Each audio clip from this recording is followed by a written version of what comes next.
السلام علیکم درنو لیدونکو، نن درته د پند ډک داستان لرم. تمه ده ویډیو را سره تر پایه وګورئ.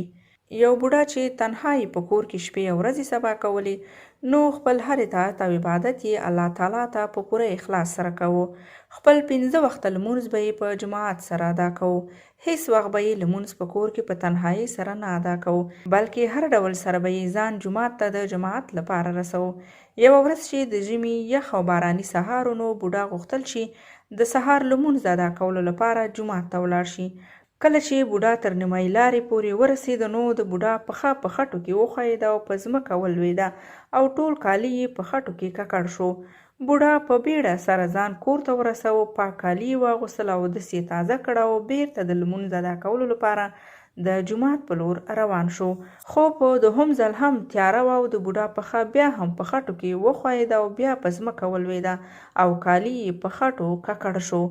بوډا بیا هم په بیړه سره ځان کور ته ورسوه او بیا یې پاک کالي واغوستل او اودس یې تازه کړ او بیا هم د سهار لمونځ د ادا کولو لپاره د جومات په لور روان شو.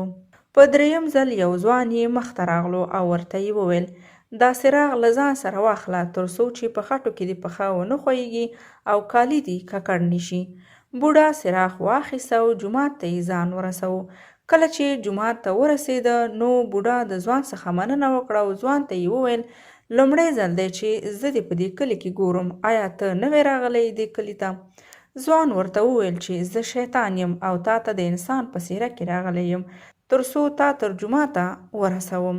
بوډا ډېر حیران شو او ورته یې وویل: آخر ولې؟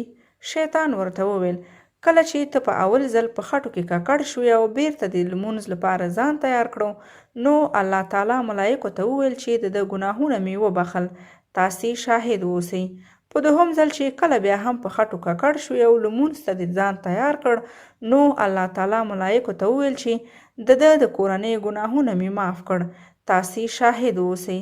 آخر زه وډاره شوم که چیرې په دریم ځل سره بیا هم په خټو ککړ شوې او بیا لمونځ ته تیار شوې، داسې نه شي د ټول خاندان ګناهونه دې معاف شي، نو ځکه مې په لاره کې درته د رڼا څراغ درکړ. نو درنو لیدونکو، هر عبادت چې الله تعالی ته په پوره اخلاص سره ادا شي، نو هر ډول ګناه به مو معاف شي.